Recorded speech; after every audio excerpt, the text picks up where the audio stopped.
नमस्कार, ये आकाशवाणी शिमला है। अब आप अनुराग पराशर से प्रादेशिक समाचार सुनिए। संसद की कार्मिक लोक शिकायत विधि और न्याय संबंधी स्थायी समिति समान नागरिक संहिता के मुद्दे पर कल बैठक करेगी। समिति के अध्यक्ष और भाजपा के राज्यसभा सांसद सुशील मोदी ने बताया कि समिति इस मुद्दे पर संबंधित पक्षों के विचार जानेगी। उन्होंने कहा कि समिति की बैठक गैर राजनीतिक है क्योंकि इसमें सभी राजनीतिक दलों के सदस्य शामिल हैं।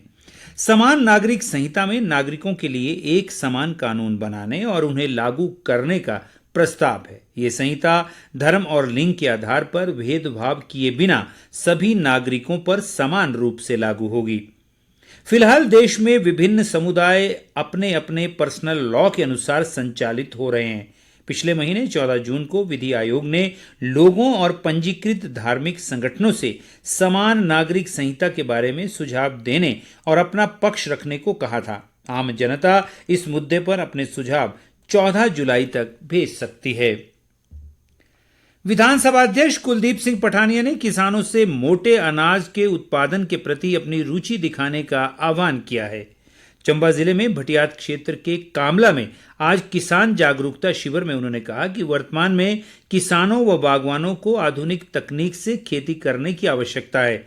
उन्होंने संबंधित विभाग को भविष्य में भी विशेष जागरूकता शिविर लगाने के निर्देश दिए।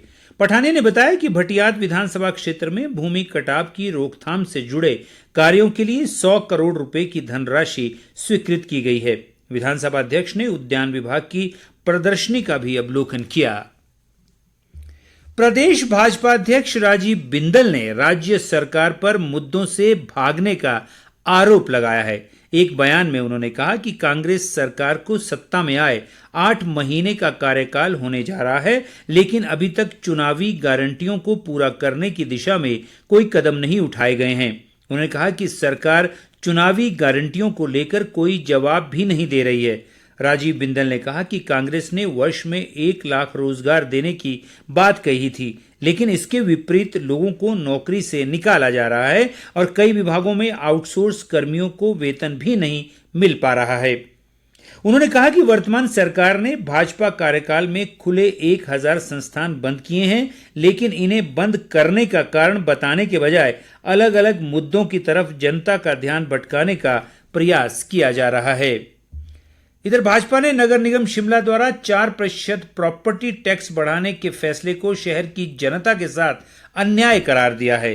पार्टी नेता संजय सूद ने कहा है कि इस फैसले से कांग्रेस शासित नगर निगम ने जनता पर आर्थिक बोझ डाल दिया है। पार्टी ने नगर निगम महापौर को प्रॉपर्टी टैक्स में की गई वृद्धि के फैसले को जनहित में लागू न करने की सलाह दी है।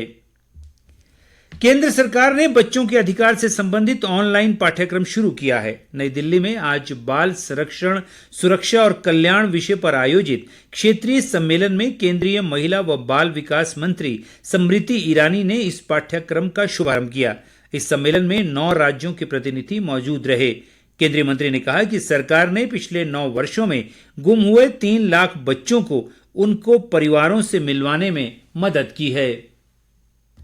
प्रधानमंत्री ग्राम सड़क योजना के तहत शिमला जिले के जुब्बल, कोटखाई और नावर विधानसभा क्षेत्र के लिए 300 करोड़ रुपए स्वीकृत किए गए हैं। ये जानकारी शिक्षा मंत्री रोहित ठाकुर ने आज जुब्बल उपमंडल के नंदपुर में एक कार्यक्रम के दौरान दी।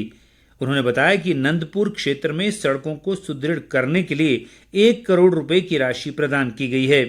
रोहित ठाकुर ने कहा कि जुब्बल कोटखाई क्षेत्र में पर्यटन को बढ़ावा दिया जाएगा ताकि स्थानीय युवाओं को रोजगार के अवसर मिल सके।